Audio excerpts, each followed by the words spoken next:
Eu sou Manu Magalhães, turismóloga, com curso de extensão em História, licenciada em Letras, especialista em Docência do Ensino e mestre em Comunicação. E hoje a gente vai começar mais um capítulo dessa história. Já deixa um like, que isso ajuda muito o nosso canal. Hoje a gente vai entrar nos engenhos e para isso é importante a gente entender o doce e o amargo do açúcar dessa história. Hoje o açúcar está presente em tudo, mas houve um tempo em que açúcar era coisa de rei. Na Europa medieval, por volta do século XVI, o açúcar era tão raro que valia mais do que ouro.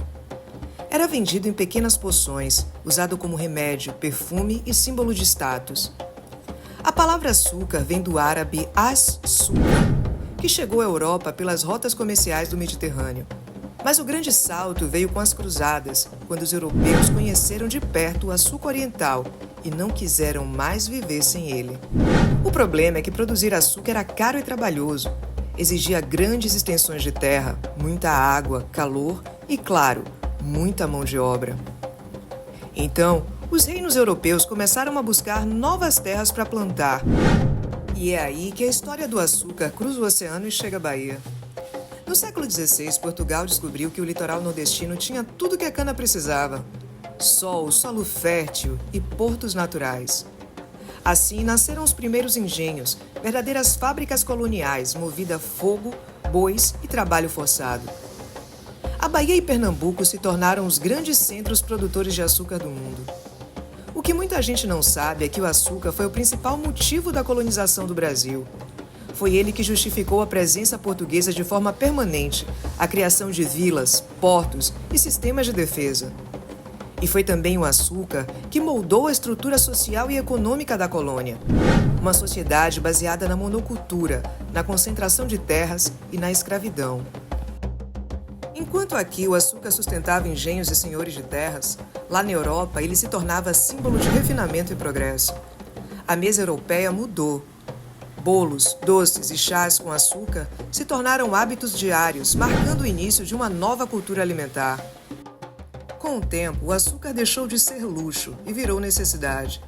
E a Europa ficou dependente da produção colonial. A Bahia manteve seu prestígio como produtora por séculos, exportando toneladas de açúcar e consolidando Salvador como um dos portos mais importantes do Atlântico. Hoje, o ciclo do açúcar acabou, mas o legado ficou. A cana-de-açúcar ainda move o país, agora em forma de etanol e bioenergia.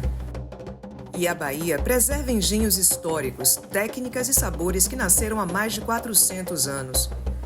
O açúcar deixou de ser um luxo europeu para se tornar parte da nossa identidade. Um doce que começou como símbolo de poder e acabou adoçando a própria história do Brasil.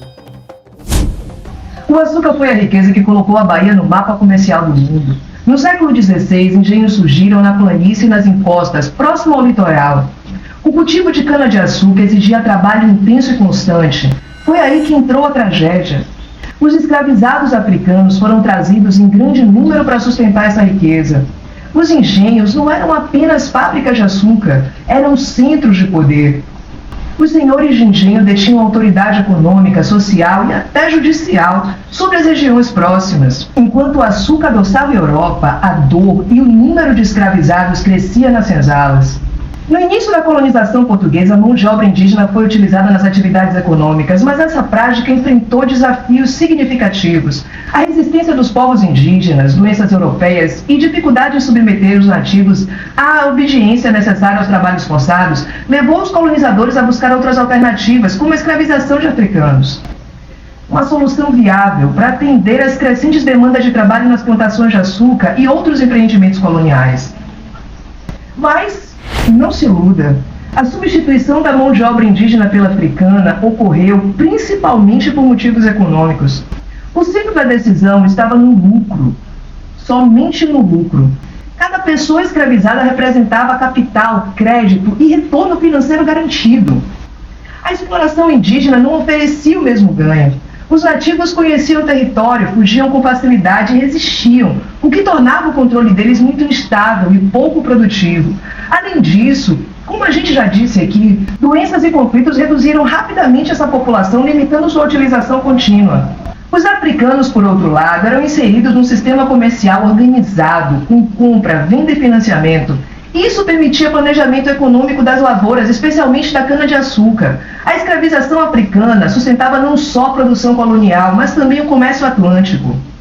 Assim, a gente percebe que a transição não foi uma escolha cultural ou ocasional, foi uma decisão econômica. Os africanos geravam muito mais lucro, garantiam melhor controle de produção e fortaleciam o sistema comercial como um todo. É importante entender que Portugal, quando se estabeleceu no Brasil, tinha interesses econômicos claros, centrados na exploração de recursos naturais, na produção agrícola também. A utilização da mão de obra escravizada africana foi uma estratégia para maximizar a produção e os lucros. Além disso, a escravização africana permitiu aos colonizadores portugueses estabelecer um sistema hierárquico que favorecia os interesses da metrópole, consolidando o controle da colônia e suas riquezas também.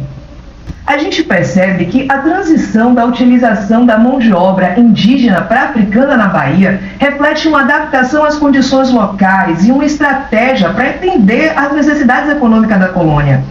Desde o século XVI, Salvador não era apenas uma capital do Brasil somente, mas um porto estratégico do comércio do açúcar. A cidade servia como um ponto de escoamento do açúcar produzido no recôncavo baiano para Portugal e outros mercados europeus.